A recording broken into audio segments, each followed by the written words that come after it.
ప్రతినిధులతో deputy CM Pawan Kalyan భేటీ అయ్యారు. మాటా మంతి కార్యక్రమంలో పాల్గొన్నారు. ఉప్పాడ ప్రాంత మత్స్యకారుల సమస్యలపై చర్చించారు. సముద్ర జలాలు కాలుష్యం అవుతున్నాయని మత్స్యకారులు ఆందోళన వ్యక్తం చేస్తున్నారు. ఉప్పాడ ప్రాంత మత్స్యకారుల సమస్యలను పవన్ కళ్యాణ్ తెలుసుకుంటున్నారు.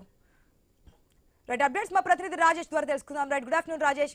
మత్స్యకారుల సమస్యల గురించి తెలుసుకుంటున్నారు పవన్ కళ్యాణ్ తెలుస్తోంది. కలెక్టరేట్ లో వారితో మత్స్యకార ప్రతినిధులతో కూడా భేటీ అయినట్టు తెలుస్తుంది. డీటెయిల్స్ ఏంటి? థ్యాంక్ యూ ఆశ. కాకినాడ జిల్లా కాకినాడ కలెక్టరేట్ కి ఇప్పటికే ఉప ముఖ్యమంత్రి పవన్ కళ్యాణ్ చేరుకున్నారు.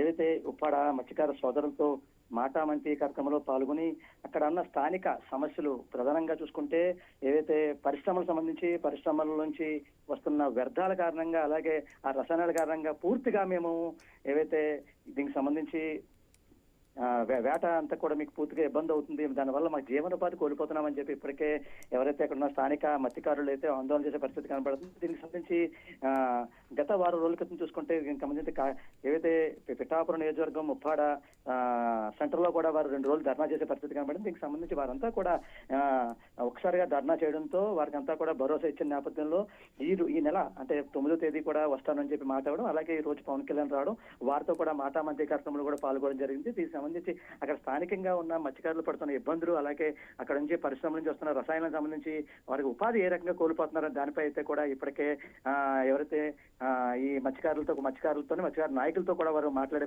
డిప్యూటీ సీఎం పవన్ కళ్యాణ్ అయితే మాట్లాడే పరిస్థితి కనబడుతుంది. అయితే స్థానికంగా చూసుకుంటే అక్కడ ఏవైతే ఇబ్బందులు అంటే వారు పడుతున్న ఇబ్బందులు అంటే ఏవైతే చిన్నపాటి వర్షాలు వచ్చినా కూడా ఏవైనా తుఫాను వచ్చినా కూడా దానివల్ల పూర్తిగా కూడా మేము ఇబ్బంది జరుగుతుంది. దానివల్ల కూడా మాకు అంతా కూడా కోతకు గురవుతున్నాము. ఇళ్లలో కూడా పూర్తిగా సముద్రంలోకి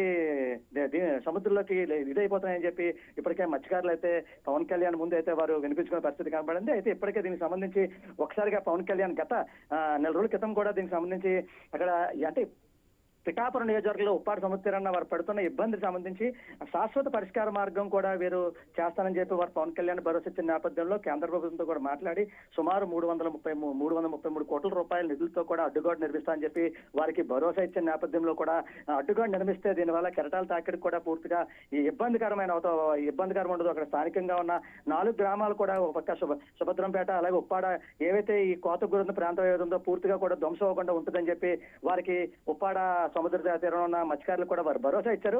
అయితే ఇటువంటి నేపథ్యం చూసుకుంటే ఈ స్థానికంగా ఉన్న వీరు పడుతున్న ఇబ్బందులకి ఖచ్చితంగా శాశ్వత పరిష్కార మార్గం చూస్తామని చెప్పి పవన్ కళ్యాణ్ భరోసా ఇచ్చిన నేపథ్యంలో కలెక్టరేట్ లో దీనికి సంబంధించి ఇప్పటికే మత్స్యకార శాఖ నాయకులతో అలాగే మత్స్యకారులతో కూడా పూర్తిగా వారు పడుతున్న ఇబ్బందులు కూడా ఇప్పటికే వారితో సమీక్ష నెరవేర్చే పరిస్థితి కనబడుతుంది. అయితే మరికొద్దిసేపట్లో 2 గంటల సమయంలో కూడా కాకినాడ సంబంధించి పిఠాపురం నియోజకవర్గం ఉప్పాడ ఏవైతే సెంటర్ ఉందో ఉప్పాడ సెంటర్ లో కూడా బహిరంగ సభలో కూడా పవన్ కళ్యాణ్ పాల్గొన్నారు.